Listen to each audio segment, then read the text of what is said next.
Hi, welcome to Ed Talks. My name's Harold Jansen. I'm the Board of Governors Teaching Chair.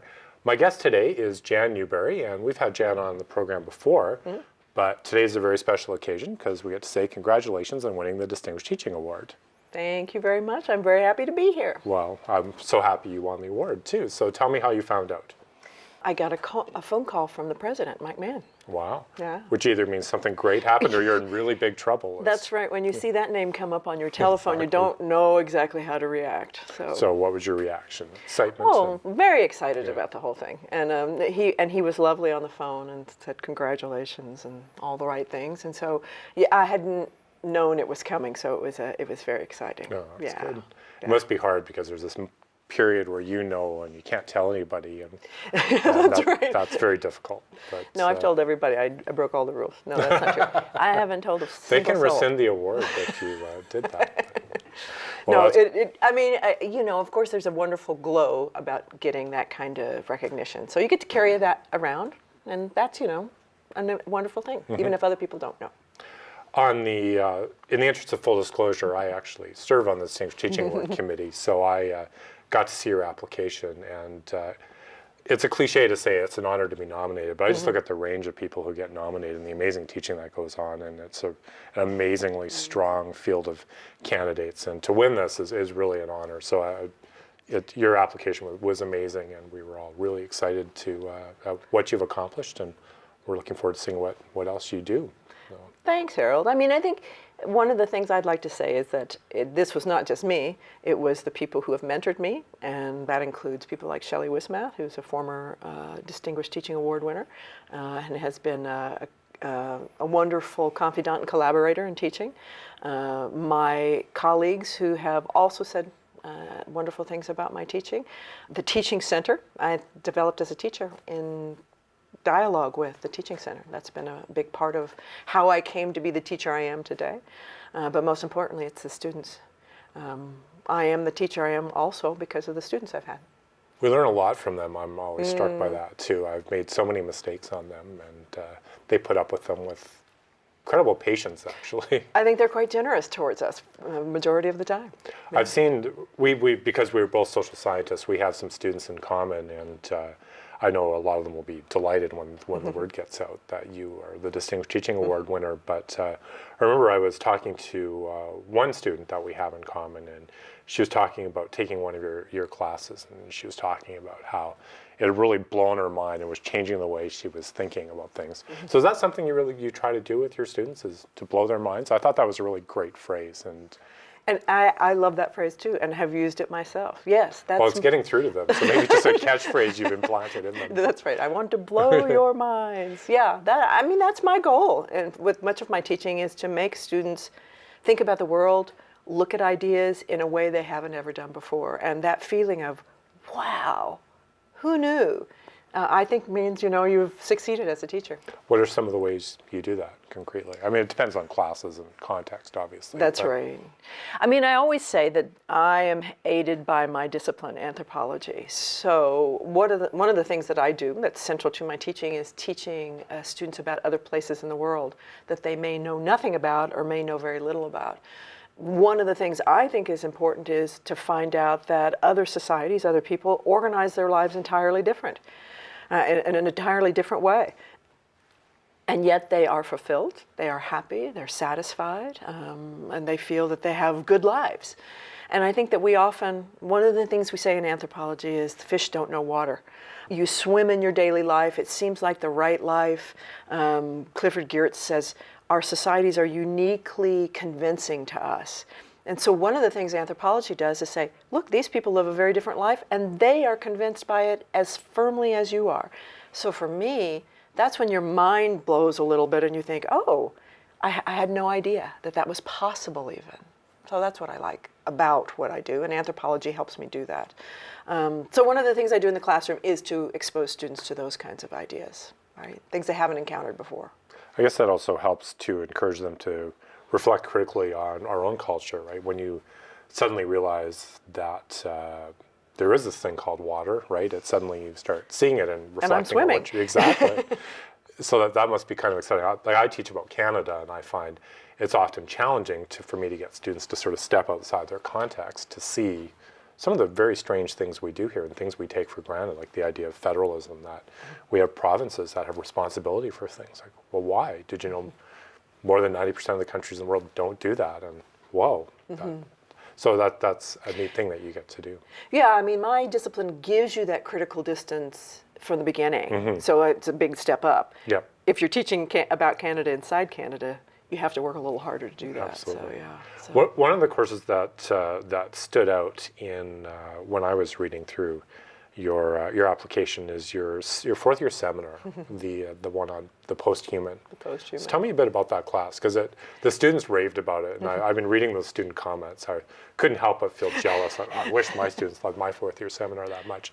So tell me a bit about that class, how you approach it, and what it's about, because it really does seem to have profoundly affected a lot of students. No, that's wonderful to hear, I have to say. So the post-human, it was actually, let me stop and say, a 4,000 level seminar means that you have senior students. Students have been trained in anthropology and in the university, and so, have a strong foundation. So one of the things that happens at the 4,000 level, I find, is that you get to push them in ways you haven't before, right? We've gotten our fundamentals. Let's see how we can use them. And so in this class, most of the professors I know who teach 4,000s look forward to them as a way to sort of work through something they're thinking about currently in their own research. And so it's a time when we are also sort of pushing our boundaries.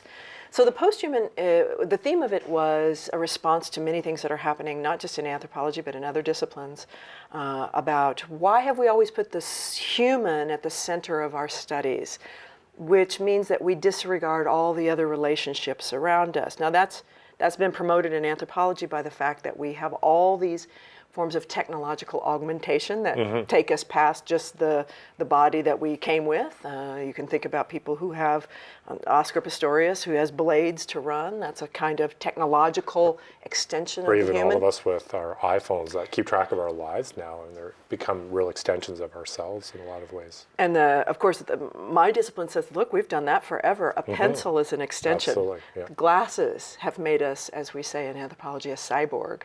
So there's that. There's the way that we can change the body in other ways. Now, you might have heard about the 65-year-old woman who's about to have a baby. Yes. So that really challenges our notion of what the human means.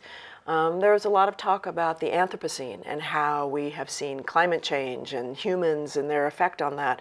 And so then there's been some push from environmental studies to talk about what's our relationship to the rest of the ecological system. That's part of it. We've talked about how digital worlds actually, and the net itself is an extension of human consciousness. All those are sort of big ticket questions that the post-human takes on. And one of the things that happens in the 4,000 level seminar is there are no answers. There's just us working on questions. And so one of the things that course does is touch on these contemporary issues. These are happening around us right now. How do we as social scientists make sense of that? I'm helped in this by having these ideas that blow their minds. Whoa, I didn't know that this could even happen in this world. And they got to read things, for example, a reading that they were all uniformly impressed with was about organ trafficking and how there are entire neighborhoods in the Philippines where people have sold their kidneys, and those kidneys end up here. And so poor people on one part of the planet are selling their kidneys to rich people on this side. So again, that's about noticing that connection, and what does that have to do with social sciences globalization in 2015. So that really gets them thinking. But the other thing that happens in the 4,000 level is that I do less and they do more. And this class was an interesting mix of me ceding more control than I usually do, because, professors want to run their classrooms. We have so much to say. That's right. That's exactly right. We arrive at the door with too much to say. Exactly. And in the 4,000, you have to train yourself not to say it all, which is really hard. And when you sort of leave that blank space, they have to fill it. And in some ways, it's quite terrifying to them, right? And so one of the things I do is they run the discussions, and I give them a lot of freedom to run the discussions, more than I do in any other class. So it's a little terrifying for both of us. Absolutely. So when you say you let them run the discussions, how do you do that specifically? Well, one of the things that I do is I start the first day, I illustrate what I think makes for a good discussion. Let's break into groups, have a task you work on, come back together, share the ideas, flesh out the readings, think about what are the key takeaways from what we've just done here. So I show it to them, and then I say, I put them in groups, and I allow them to do a lot of the group formation themselves. Twice during this semester, you will be in charge of the readings. I'm giving you the readings, and you run the discussion, and you get to do it as you want. So we had some amazing things happen, and I should stop and say that they also then are evaluated by their peers. So their peers can say, I like this discussion because this worked. And we had a lot of classroom talk about that as well. So, of course, the first case is always the toughest. And then students start to say, oh, I see what might work here and how this might go. I could talk about this course a lot, so stop me. I know. Okay. I teach fourth-year seminars. This is interesting, and it's not something I think we've talked about much in this show. So it's fun to talk about. Absolutely.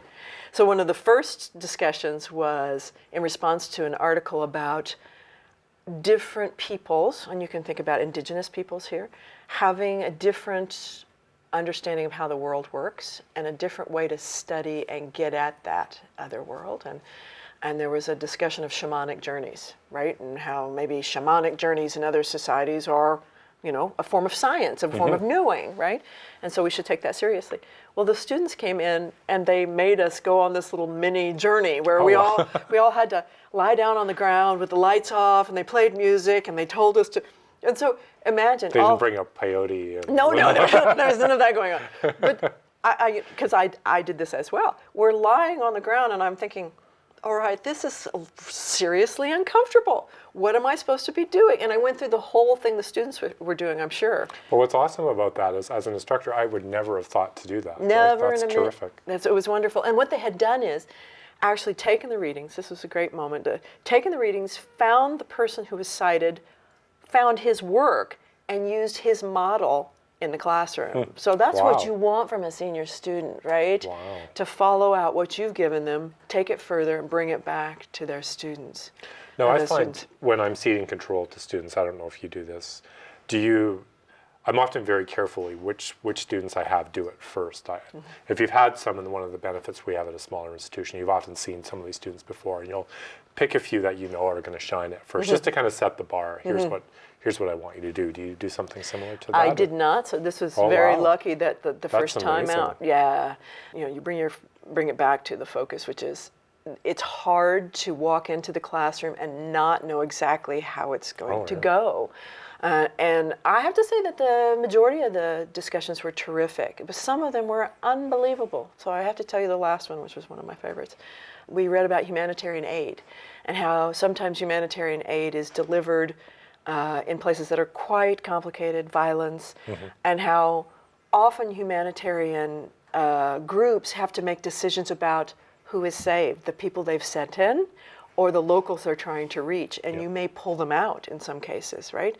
What the students decided to do to illustrate that was to play dodgeball. And it happened to be, at the end of the semester, everyone was very tired. It was a beautiful sunny day. They took us out, and so what you did was, if you lost a local doctor, didn't count for very many points. If you lost a Western doctor, then you had to sacrifice to get them back. So what they were doing was illustrating this sort of hierarchy of humanitarian relief by playing a game. I mean, that's the kind of thing, as you said, I would never have thought of that. Yep. And it was a meta-commentary on humanitarian relief that allowed them to move and have fun. It was great. How big a class is this typically? It's 21, which is a little large. One of the things we said during the semesters was too big. It's nice when 12 to 15 to me is sort of the optimal number for a seminar. That's right. You might have a couple of people missing, but you get that critical mass for good discussions. And one of the things they noted, and it's worthwhile to mention, is the space is really important. We didn't have a good seminar room. It was too big. So we tried several times to have a full discussion with everybody in a circle. It was too big to effectively do that. So you're sort of yelling down the way. So in the future, I'd like to have a smaller a set in a smaller classroom, so you can do And that. I know you've done a lot of work on this here. That physical environment is just so important to facilitate certain kinds of teaching and certain kinds of community and activities. And in this case, it was great because the students were as convinced as I, because they had to try and run discussions in this classroom that didn't work, and so you would see them problem solving. How do we organize the desks so this works? Yeah, it was good. Well, and the other nice thing about fourth-year seminars is that the level of reading is much higher. You're not reading stuff meant for students. They're reading the same things that we read. That's and right. That's very engaging and exciting for a professor, I always find. And it's great for them to see, if you went on with this, this is what a professional anthropologist does. Now, some people introduced that before, but our expectations that you can read it and engage with it certainly change at the 4,000 level. In this course, one of the things the students responded to is we read things that are anthropologists pondering. What does this mean for the discipline? That we can, manipulate the human in the way that we can. So, yeah, inviting them into our central questions, right? Be part of the conversation. And one of the things you said when you talked about why you like teaching this course, which I think is kind of interesting as I've sort of been reflecting on teaching and talking with lots of people about teaching, is you talked about it in terms of wrestling with the same kind of questions that we wrestle with and blowing their mind and sort of inviting them into a conversation, striking a bit at odds with a lot of the way we're teaching is very much framed, and we have these specific objectives. We want you to know X or be able to achieve these skills or master this bit of knowledge. And we carefully design classroom activities to achieve that objective. We have assessments that assess how well students, and that doesn't seem to fit with that model very well. No, and I have to say that it was uncomfortable for the students. So one of the things that happened at the end of the class is I said, so here's where I've taken you when you've gone with me. And they said, why didn't you tell us that at the first? I said, as it turns out, I love it when you're slightly uncomfortable and have an existential crisis about what does this mean? To me, that's the achievement, that you realize that this is very challenging to what I came in thinking and what I might think on the other side. So there's a sort of open-endedness. I describe it as working without a net, and I think at the 4,000 level you should really be able to work without a net and to see, okay, what if I really did take on this very challenging idea and take it seriously, right? So, I think most people probably at the 4,000 level are willing to do that, and you said something I thought was really terrific. Coming back to the things you learned in your first year at that level is really terrific because you've seen so much now over it. But there is no answer at their end. And one of the things I say is that anthropology, and I think this is true for all disciplines, is unlearning. You learn some stuff when you were really young, and we built on that, and you built on that. And once you get to university, we start saying, well, it's not quite that easy. It's not that easy. So, unlearning some of the things that we spent so many years teaching you is one of the things that happens in university, I think. But in fact, I like an open-ended approach in all classes from day one. Now, it's true when you're in an intro class, they really do need the structure of here's the goal, there's the target, this is what we're aiming for, and here's how you can get there. And I think that good teaching is about being very clear with them what those steps are to that. I always like in first year to think about planting little seeds of doubt that I get to harvest in fourth year. Right? That's lovely. Yeah, that's just, right. Start to just raise a few questions about some things, and mostly we're going to stick with comfortable kinds of categories and things, but maybe this distinction doesn't quite hold up. There's some problems around the edges. Like in my discipline, one of the big questions is what is political, what counts, what doesn't, and they find that a little disturbing. So the first thing I'm going to tell you about this discipline that you've just signed up for is we don't really know what it's about, actually, what we're really studying. But I'll give you this tentative definition just to guide us a little bit. But keep that in the back of your mind, and I keep just prodding it and just tending that little seed of doubt and water it occasionally and fertilize it once in a while. That's excellent. So, yeah. Same thing in anthropology. One of our central ideas is culture. And it's very hard to define. And by the time at the 4,000, you realize almost undefinable, and yet it guides our work. Exactly. Yeah. And so I think disciplines like that maybe lend themselves to that more open-ended kind of exploration of ideas. Although one would wonder, even in a course like mathematics, you start with content, you must master the content, but surely by the end of the 4,000, at the end of the 4 years in a 4,000, you're starting to wonder, what is the nature of math as something in the world, and how do we ask the right questions to get the answers that we want? Well, I think in a 4-year program, by the end, you should be bumping up against the boundaries a little bit, right? And that's part of our job. But do you find students? I find some students rebel. They want certainty, and and even in 4th year, even though I've led them along, they still very much want that comfort of knowing. So what kind of strategies do you have to sort of foster this comfort with not knowing, or this comfort with discomfort almost? Well, and the class that we've just been talking about is a good one. I mean, I do think it's a fine negotiation between, as I said, trying to keep myself from entering in and saving them. And at some level, that's what they want. They ask for it. What? Tell me. So in many ways, it's making them confident that you can do this yourself. One of the things I do is talk about it as play. Look, we're playing. And when you play, you take something, you move it to a different domain, and you look at it in a different way. And I think one of the things to do there is to reassure them that you're not going to be harmed by this, that your bravery in taking this on is not going to harm you, because the students still are very focused on grades and outcomes, and well, I'm willing to take on this complicated idea, but will I still get a good grade if I have wandered off and don't get it quite right? And so I think that in many ways, that's my job, to reassure them that it's the reach that's, I always say this, it's the reach that is impressive to me. Not that you fully figured it out, but that you were willing to try. And so I think that's my job. And even realizing that one of these intellectual pathways you've gone down has reached a dead end. I mean, being able to realize that is a huge sign of intellectual maturity. Actually. Oh, I think so.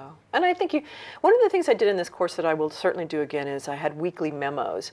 And so you just come in, very short, 1 page, although they kept writing more because they were fun articles, 1 page of your response to the piece. It's a way for them to stay engaged. It kept them reading, and I can respond to them, and there's the reassurance. Yeah, that's it, exactly. Or that's a great question. Did they submit those before the class? And That's you've right. read them going in? No, they submit them as they come into class. And that's a great way, by the way, to make sure that discussion goes well, because we know that students, get that deer in the headlight if I have to talk. But I say, here's a piece of paper.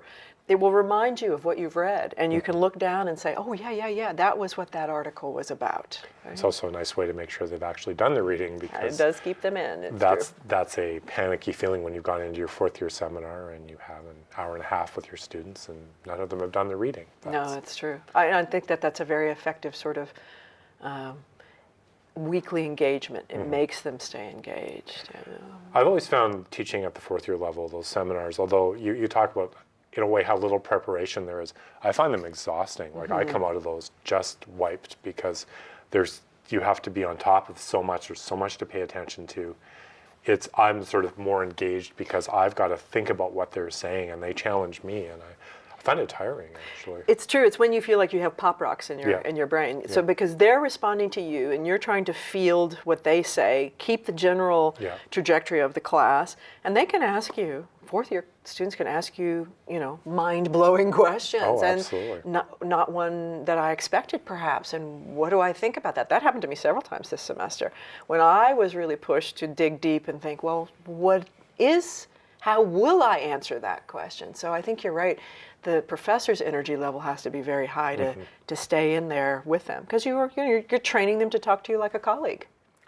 So if one of your goals here is to blow their mind, how do you know when you've blown their mind? We'll bring it back to this talk of how do you assess your learning objective is to blow your mind. So how do you know when you've done that? That's a good question, because many of them will say, as you noted, yes, exactly. And I will have students. This amuses me. It doesn't necessarily amuse them. They'll come and say, I don't know, what is going on here?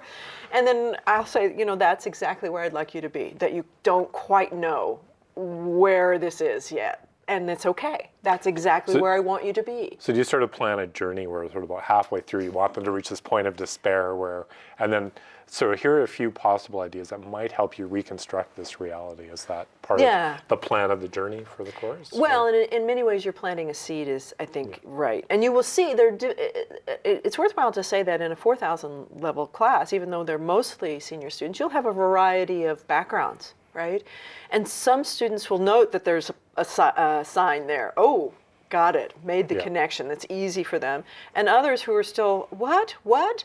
That's what actually when group work is terrific, because then their colleagues say, hey, I figured this out, and they, oh, that's it, I didn't get it, right? So, but to answer your question, yes, there are moments when you should start seeing it. And so one of the things I did in this class, I guess, worthwhile talking about, they went first and I went second. So what I would do is they would have the discussion based on the readings, and then I would end the 3-hour seminars with some signposts of where we're going next. And so they were big hints. They were me holding up signs. Here, isn't this interesting? And so what was lovely, because I think all of them felt a little at sea at some point. One of the last things we did in the class is reviewed together. They repeated everything back that I would hope they had gotten out of the class without me telling them. Wow. It was terrific. They were quite an inspiring group, right? And so that was really wonderful. And I see them in their final presentations on their projects. Again, oh, you got it, you heard me, right? So it was wonderful. How about, I also find at the 4th year we talked about the readings. We tend to assign the readings that we read. Mm-hmm. Do you find you have to guide students a lot? I know I make them start to read some more difficult and often more theoretical kind of material, mm-hmm. and some of it's pretty tough slogging. So how do you deal with that problem? Well, and I would say in this class, which I ran a little bit differently, the students actually wanted more help from me on the readings, and I did not provide it. If I go back to this, would I do a little bit more of it? Perhaps. One of the things that's interesting is that when we read it as professionals, what I pull out looks quite different than what they end up pulling out. And I've found that students at the 4,000 level don't want to use the words they're learning. And it's an interesting phenomenon, actually. They'll describe around, they'll get the concept, but they don't want to use the big ticket term. And I think it's actually about, I don't want to sound like I have a big head. So one of the things we worked on was, here's this idea, take it, it's part of your toolkit now that you can use this term that explains a variety of things. So in terms of staying closer to the readings, I wish that they had done a little bit more of that. And so that's what I was doing towards the end. Notice this term, this was a great way to talk about these issues, and you should pull that up. I don't know if that answered your question, actually. Do you ever give them questions to guide them in the readings, or do you like them to kind of approach? I know that's a very popular tool, and I can see some benefit in that. But. I don't, because as you know, I like the open-ended approach, but I have colleagues who do it, and it's very effective. So one of the things I know colleagues do in other 4,000s is assign the readings, put them in groups, and give them the questions, and then let them go. And a senior student can really do very well with that. My approach, as you know, is to make throw them in the deep end, and watch them struggle around, and then they realize what the questions are. Now, having said that, it was very funny, because one of the things that I like, and you're able to do in a 4,000, is say, so how is this working? And they have found their voices for the most part, and they'll tell you in class, I don't like that reading. Why'd you make me read it? This isn't working. And I love those moments when the whole class sort of looks at the process that we're going through. And so I'll sometimes tell them, I don't like the reading I assigned you, but it's a very important piece. That's right. You need to read this, but isn't it terribly written, and this doesn't work, and it's very hard to understand, and it needn't be that way, but yeah. And I think that that's actually something to be clear about. At the 4,000 level, we're asking them to make those kinds of critical judgments, that everything you read's not great. Just because your professor assigned it to you doesn't mean it makes its case effectively, or that it's useful to answer the questions we've posed, all of those things. And that's really the next step in their maturation, I think, as students. One of my 4th year seminars, I have them read something that I co-wrote with a colleague that has this huge logical fallacy, and it escaped the peer reviewers' very good. criticism, but I asked them, can you find the problem? So I'm going to tell you, there's a problem here. This got published, this got accepted, and said, but there's a problem. Can you find it? And they're a little uncomfortable, because not only is it criticizing something that got published, but the person who at least co-wrote it, is sitting right across the table from you. And I love to see if they'll do that. And I tell them, I'm more critical of my own work than other people are often. So it's okay to be critical. We're all aware of the limitations of what we know. Well, and that's actually, I think, it's something worthwhile to talk about, that this is actually how academic knowledge is built. By reading someone's, which is we all do as peer reviewers, and try to find what's wrong with it and poke holes in it, right? So I tell master's students, for example, we call it a defense for a reason. You're defending why you've made this argument. And my job is to find the holes in it. And that's actually how we add to scholarly knowledge. And so asking senior students to do that, sort of letting them behind the curtain. And it can be quite disorienting because they think, especially if you compare them to first years. First years, there's some knowledge out there. It's in this box, and here you go. By the fourth year, we're saying, who made the box? Who filled the box? And who says boxes are worthwhile anyway? Anyway, Right? and given what we see in the world today about challenges to what I call, and others have called, authoritative knowledge, who gets to be an authority here? It can be a little bit troubling to find out that there are disputes about that. But of course, we think that's actually how you get better knowledge, is to dispute it and look at it and consider it, right? Well, it strikes me in talking how little really what you and I are interested in doing is about content. It really is about how do you think about this, right? That's a skill set that you're going to carry with you forever. The content changes, things keep changing, things keep moving on, we keep learning new things, but that basic skill set of thinking about why we know the things we do it's what liberal education is all about. I was going to say the same thing. And I think it's worthwhile to be aware of that right now, because there's a lot of push from parents to government to talk about, and from our colleagues to think about learning objectives, that there's this goal and you'll get that goal and then you'll be done. Well, that's not my experience of the world. My experience is everything keeps opening up, and I need to be able to navigate that and negotiate it. And the skills I need are the flexibility to confront a new problem, not answer one question. And so I think it's particularly important for us in universities to be remarking on that continually, and liberal education is one way to do it, to my mind.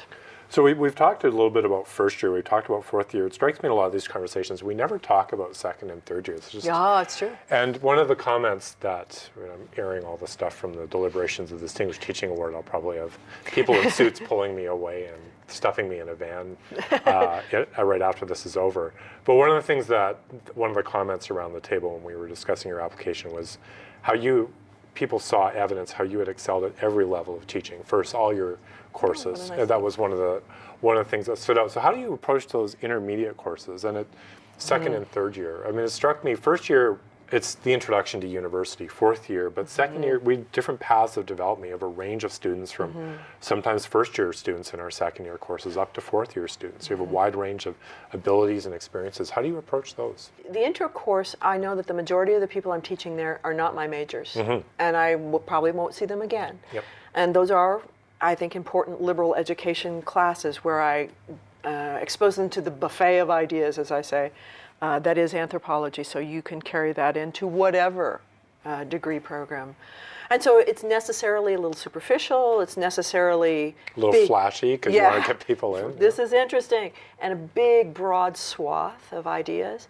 So by the time they get to 2000, things change dramatically for people who are wanting to go a little further in anthropology. Not only do I have expectations of different skills, now we start writing more intensively, and now you start reading more critically. Not that you didn't do those in the intro class, but not at this level. The expectations are a little higher. That's right. So what you see in anthropology, and I think you see in many disciplines, is big intro class, much smaller second year, which allows much more engagement with the students. So in general, my view is that your scaffolding skills, and those skills are some of the ones I just mentioned, reading critically and drawing out the key ideas. But for me, one of the most important things is now use it.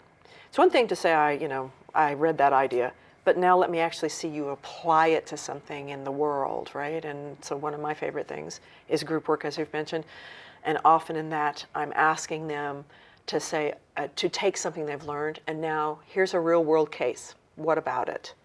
And makes them do the next step of, oh, all right, I have this knowledge, but how do I actually use it here? Right.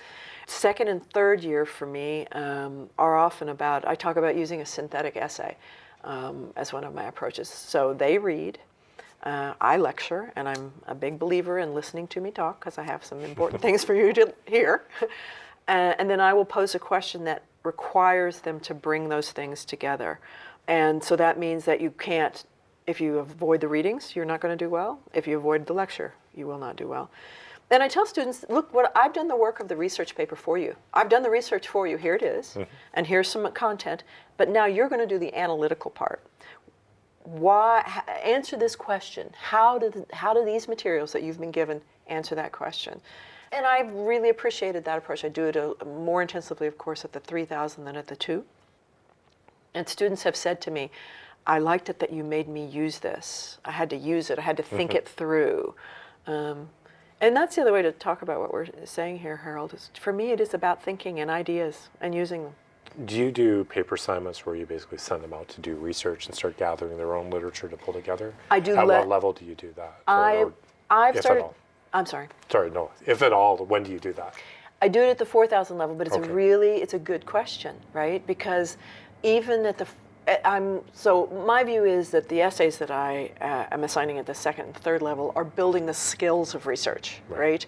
And my go out and find something outside of the classroom, my standards of that are fairly low in those years, right? You should be able to do this, but at the 4,000, you need to be able to fully do it. And so actually, I think that transition is a tough one that I often think about. More independent research at the third year.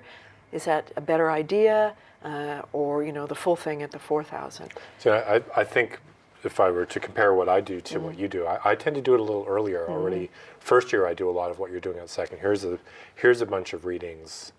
I want you to pull these together, and I'm carefully chosen. You don't have to do the research. You just have to think about these. And the second year, I start to send them out.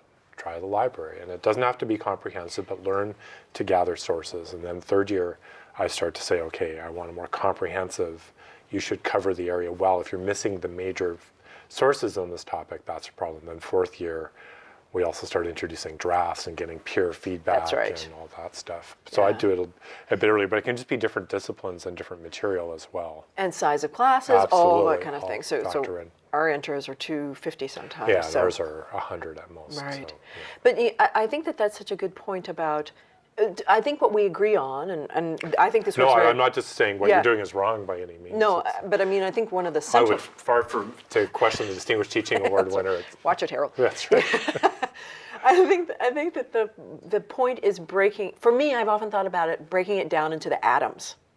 What goes into research? Well, being able to read something and pull out an argument, being able to apply it, being able to effectively communicate that in your own writing. Right. And so that's often how I've thought about it. And I think that go to the library, figure out how to find a source, use that source effectively is part of that as well. Yeah. So what you're doing is at every stage introducing another aspect that produces the fully blown research paper that's very effective. Yeah, it's just being very conscious about it, not just here, go write something for me. And then you do see this as people who give the whole project, go do a research paper. A student hasn't been informed what that means, what counts as data, how does one take data and turn it into an argument, and that's really throwing them into the deep end of the pool. And I think we need to give them the guidelines of how you actually build one of these. We make a lot of assumptions that they kind of know this coming in from high school, but it's become abundantly clear to me that they don't. That's right. And it's not really fair to say, oh, we have these standards, but we've never really told you what they are or how to do this, but we're really annoyed at you that you can't do them, right? So you can't achieve them. And I think I've said this before, but it's worth repeating. If that's what you encounter, you have to stop and deal with it, instead of just sort of wallpapering over that and hoping you're still going to get the same results. I think you have to teach the students who are in front of you. Absolutely, yeah. Not the students you wish you had. Not the students you wish you had. Yeah. That's exactly right. And it's often, and what I've found is students, they want to do well. It's not their fault. They genuinely are motivated to do well, and they want to make you happy, but they're frustrated when they don't know what you're expecting, or they haven't been given the skills or the tools they need to succeed. Yeah, I agree. What role does, I mean, one of the things that I know you're very, very passionate about teaching. You love teaching. That's abundantly clear every conversation I've ever had with you about this. What role does passion and excitement play in the classroom, do you think? I have to say, based on what students say, it's important to them. And I think it's the energy we bring. I mean, I think you have to imagine the headspace of a young 18-year-old. Why should I care about this? Right. And they don't even understand, in many cases, why am I doing this? Depending on, the reasons that have them in the seat in your classroom. So that you care about it is a big message. Oh, this person seems to get interested in this stuff, so there might be something interesting here, right? I think that you're modeling as well that intellectual engagement, that ideas are exciting and important. And so when you bring that in, it's catching. I always find it hard. I want you to care, but if I'm not showing from my own actions that I care, well, that's hard to expect you to do that. That's right. So I don't even know, maybe it's passion. I think it's enthusiasm for the project, which is, for me, as I say, ideas are important. They change the world, and you ought to take them seriously, right? And so if I believe that, then they can see that in action. And I often find one of the joys of teaching is, well, a lot of these ideas we've dealt with for many, many years, but for getting to go through it for the first time with people sometimes is really fun. I mean, I think that's just cool to see them get excited about something that, I've been wrestling with this for 30 years, but it's the first time you've heard it, and how it changes their world sometimes. That never gets old. No, and you make me think of a student of mine who, first year anthropology class, and she's gone on to do amazing things, but she said, I didn't know this was possible. Wow. That's your tagline for teaching right there. And there was the mind blown. Yeah. She had come through school and sat in a class for the first time at university and saw new possibilities in the universe. I mean, that's worth everything, right? Yeah. For the teaching, and that's when you go home at night and think, okay, I'm doing something important here. This is worthwhile. Yeah. I mean, to switch, and this actually isn't a big switch. I mean, the other big passion that you have is the liberal education side. So how do you? I mean, we always talk about the pillars of liberal education, but I want you to avoid talking about the pillars of education and tell me what liberal education is. It's interesting. I just was talking to some of my colleagues in liberal education, Shelley Wismath, Bruce McKay, and we are in the process of a liberal education revitalization project here on campus. And I was reminded by Shelley that liberal here does not refer to the political party, some people would like to believe, but to the Latin roots that take us to liberty and freedom. And so the idea is that slaves are not allowed free thought. I don't know why I'm telling a political scientist this, but that knowledge is a way to be free. That's, for me, what liberal education is about. Free your mind is really the slogan. I guess I can say this. I did get this other award, and I regret I didn't say this one thing. So I'm going to say it now, which is that for me, teaching anthropology is a project of liberation. That is why I do it, to let people know there's more than one way to be in the world. A very famous anthropologist called this, anthropology makes the world safe for difference. And that's what I believe. So liberal education for me is that by teaching you about ideas that you might not have encountered before and having you I just want to be clear, this is not about abandoning your values. Because some people believe you go to university and, those university professors are going to make you abandon your values. No, not at all. But your values only matter when they're exposed to somebody who might have a different set of values. Then they become, truly your values, not values that were just given to you and that you've taken on sort of passively. So for me, what we do in liberal education is say, yes, here's a set of ideas that you might not have encountered. Look at them, take them seriously, and now make your decision. So the idea of liberal education is not to see everything through one lens, but to take on, and people in anthropology have talked about this idea of glasses, like another culture is another pair of glasses that you put on and you look at it and think, wow, didn't even know those things were there. And to see that and then make your choices about it. For me, that's really the core of liberal education, how to get people to do that. See, in political science, we always end up talking about ideologies in first year, and that part of what I want to teach them is the dangers of ideological thinking, how it puts blinkers, right? You don't see the full range of possibilities. And I always tell them, I'm not trying to convince you to radically change your ideas, but I want you to understand why you think the things you do and where do those ideas come from and do they withstand critical scrutiny? And maybe you'll find many of them will hold up, and that's great. Some of them won't, right? And just to engage the world in its complexity. It's a complicated place, and simplistic answers should be questioned seriously. Yeah. And it sounds very similar to how you approach things. I think of it often. It sounds a little violent. Crack those heads open and let a little sunshine in, and then they look around and oh wow, yeah. So I mean, at the university we sort of have liberal education as a program, and it's also supposed to be a guiding philosophy for the entire institution. Do you see those two things in tension at all, or do you? I mean, sometimes I think sort of we talk lots about liberal education around the liberal education program, and then all of us as little disciplines just kind of do our own thing. And I mean, I think we all, or most of us anyway, I know most of the people I know try to do that to some extent in their classes, but is there a way to better integrate those things together? Well, in fact, that's what this project is about. So it's a community tradition. This was a university founded on liberal education, and people came in and designed their own majors. So you decided what you wanted to learn, and you chose from a variety of disciplines to put that together. Now, what's interesting about that is it requires the student to sort of think through what is it I want out of this, right? Absolutely. And to do a lot of the thinking themselves and the connections. And that was when it was a very small place, right? A little harder to do at this level. So what have been called the GLERs, and we're hoping to rename to the Liberal Education List, which sounds a little less like GER, as I say, is a way to get students to consider some of the other things that there are on campus. Because students come in for lots and lots of good reasons. I want to be fill in the blank. Yeah. To get there, here are the courses I know I must take. And I'm just walking down that path to that goal. And even their electives, which electives will best support that main track? Yeah. That's what, and their parents are encouraging them, and frankly, the provincial government is encouraging them that that's the way to be educated. And I want to be clear, that works for some people, absolutely.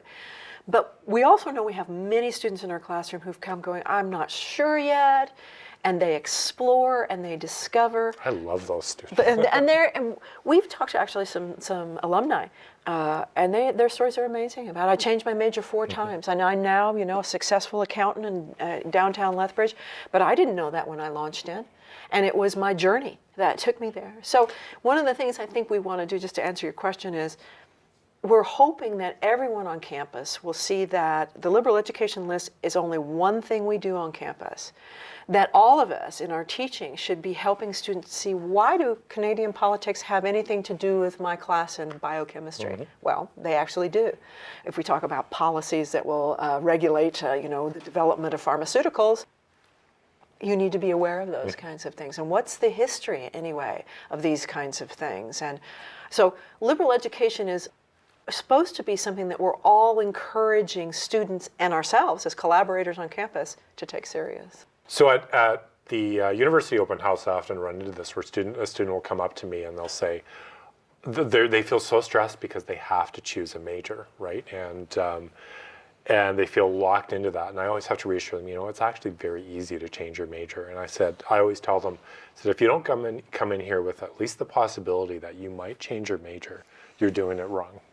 And I really hope that you will come in here with an open mind and take some things you'll never take. I mean, students, I don't know, when they're 18, they feel this great pressure, but that time being an undergrad where you can just take things because they're interesting goes by so quickly. I mean, even we get paid. We were just incredibly blessed to get paid to play with ideas. Right. But even we have pressures and don't have the time. I don't get to mess around in computer science or take your post-human course and play with that idea, which sounds really cool. Yeah. So I really like to see students do that. Yeah, you'd be open to that. And it's a shame because actually this happens in high school. They get tracked very, very early in high school. And to me, to talk about liberal education and, its very strong relationship to democracy, is that everyone should have a chance at this. Everyone should have a kick at this can.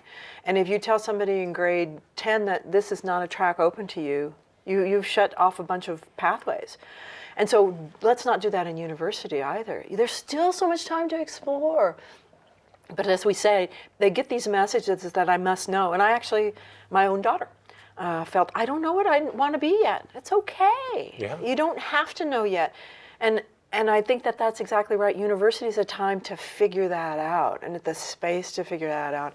I have a colleague who says to his students, this is the only time you're going to have the chance to just go listen to a lecture because it's interesting. Exactly. After this, life gets a lot more pressing. So use it, explore it, take the time to do it, right? So if we could, because the students who do that suffer from feeling that they're failures for a while.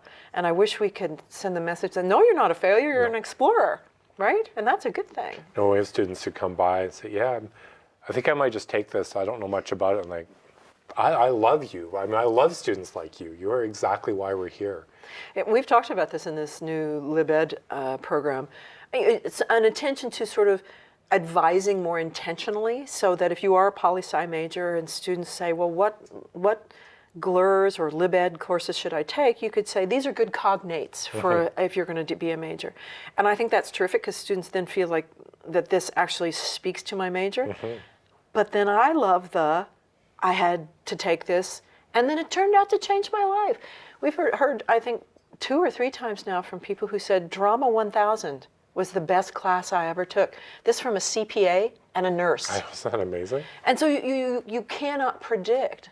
And if I can just close the loop, that's why open-ended teaching makes sense. You cannot predict what is going to come out on the other side. And when we do, when we try to control it, we're closing off pathways. I think that that's not what we want to do as a university. I think back to my undergrad, I dabbled in a couple of computer programming courses just because I wanted to do something different. When am I ever going to get a chance to do this? And then years later, my research ended up taking me to where that ended up being extremely valuable experience, that I understood a little bit about what goes on under the hood. And that was, wow, who would have thought? But, exactly. yeah. It's interesting to talk to students who think about the CS with PhDs, and they all assume that we had that goal and we went from A to Z, and most of us did not. We wandered around, we took, I certainly did, I did a lot of things, and I treasure every one of those tangents, if you want to call them that, every one of those diversions from the main path have built me to be the kind of anthropologist I am now, and I think that's a great thing. It gets, the ideas that we encounter, they all contribute to making us who we are, wherever they are. Now, you talked about this with the provincial government and the way advanced education policy is focused, and we see it in high school. My son's going into grade 10 already, and where do they think they might want to go? I'm like, my son's not even 15 years old yet, and he's being asked to plan out what he's going to be doing 10 years from now. He barely knows what he's going to be doing next week, right? So my advice is always just keep your options open, right? Just take things that liberate you, right? That maximize your choices. Keep the pathways open. Exactly. It's interesting because I think the messaging, we have 2 channels about this. One is, this must make sense, there must be an end goal, I must have a job at the end, this must all lead to a job that is lucrative. And of course that's what we want for our children, to have all those things happen to them. But on the other hand, what we know about the jobs that were coming is that we don't know what they are. We don't know what the jobs of the future are, right? And if we just choose them now and train you for them, by the time you get at the end, you may be already outmoded, what you know. So much better to train you to be flexible, to adapt to what's coming. And that's keeping those pathways open. We've had folks who've come to talk to us, and including, I guess it's the president of ATB, who said, look, I will train the person for the job. Send me an educated person who knows how to think, who knows how to solve problems, who has that flexible, liberal education that allows them to adapt to what's coming. That's what I need coming out of the university. So we need to be saying that inside of the university, that we understand the push. We understand the push to have everything have a market value on it. But in fact, what we know as professors is that open-ended exploration, getting those skills, actually produces the sustaining careers at the other end. That's what we should be saying that. It's funny, if we go back, as political scientists, we go back to Plato, Aristotle all the time, but the idea was that what really made us human and who we are is not providing for our needs. It's not economics in that narrow Greek definition where what gives you your living. It's thinking about the big questions about what makes us human, or what is democracy, what is freedom, how do we achieve those things together in a community? Those were the hallmarks of an educated person, but we've tended to almost flip what universities are, and there's more and more pressure to focus on that. And I'm using that in the Greek meaning, the economic. The oikos, yes, and all that. Yeah. It's interesting. I mean, because one of the things we say, I know I wasn't supposed to mention the pillars, but one of the things we do think, you can bring them in. Okay. Bringing us all the way back to our original conversation, is that this is about making people who can make sensible decisions at the when they vote, right? Whatever they vote. A decision that's an informed one, so that you are fully participating in your society, not as a passive bystander, but as somebody who can assess an argument and make a decision about it. That's what we hope for, right? And not just in terms of your own narrow interest as well, but what's a more broad conversation about our society, our communal life together. What we share. Exactly. I mean, we don't talk about that nearly enough, that it's a shared fate. It's a shared fate, right? So, I think you'd find lots of faculty and lots of students who would agree with this vision, yet those institutional and policy pressures for more specialization, parents and students coming in. I mean, most of them, the question you get asked at an open house table is, well, what can I do with this? Right? That's exactly right. So how, is it a marketing question? What I find universities doing a lot is basically buying into that because the pressure is so overwhelming. Funding is tied to it. Government policy is tied to it. We're beat up for producing too many philosophy majors and things like that. So how do we carve out that space for liberal education? And I do think it's complicated. I mean, it is a response, as you say, to funding dictates. And this is public money, and people want to see. We want to see outcomes, and we want you to be accountable. And this is also the era of everybody wanting to be an entrepreneur, and everybody wants to start their own business, and that's sort of in the air. So there are reasons that the institution responds as it does, but I also think we are a public institution devoted to all of society. And, I always say the universe is in university. It's all of that. And we should be some of the loudest voices for protecting the ideas that don't have a dollar sign attached to them. We should be the places that are saying these ideas are valuable. Whether I can turn that into money or not, this is valuable for our society, for humanity, and we should be the loudest voices protecting that. So I do think it's about us finding our voices as academics and as institutions to say, yes, it's terrific to respond and adapt effectively and efficiently to what is the climate of the time. But the climate will change, and will you have, as I said, you can't predict what's coming. This should be where we protect all ideas. And if I can just say, one of the things that's happened is that people want to monetize departments. Well, you will see departments that have been critical of the university disappear. And those ideas will die. And do we care about that? I mean, I'll connect it to anthropology. One of the things we say is that small-scale societies, indigenous groups, and their languages often encode entire pharmacies and knowledge about plants that we don't have. When those languages die, when those people disappear, that dies too. Do we not care about that? So I, think that we need to be reminded, and I'm very pleased about the LibEd revitalization project as a way to remind ourselves that that's who we are at the University of Lethbridge. We care about ideas. And the other thing we need to do a better job is explaining that to our students, because we assume we're doing all this liberal education stuff and that they're understanding that or getting that, and they're not. I'm often just stunned that they don't realize what it is we're doing. I thought it was so obvious, but we never explain it to them. That's one of the things we figured out, which is amazing. So the students will say to us, 3 years out, oh yeah, that was the best thing I ever did. But they don't understand it at the time, and that's because we're not telling them. It turns out that when liberal education was more at the foreground at the U of L, professors were coming in. We were having days devoted to everyone on campus talking about what liberal education is. Yeah. So if the professor themselves can't articulate this effectively in the classroom, it's no wonder the student can't tell you why this is important. So in many ways, this project is, let's all speak with the same voice, that this is something that we care about, and here's how we can achieve it. So you're exactly right. Well, thank you very much as part of this conversation that we all need to engage in. Thank you very much, and congratulations again on richly deserved honor. Thanks very much, Harold, and thanks for the chance to chat. Thank you. you.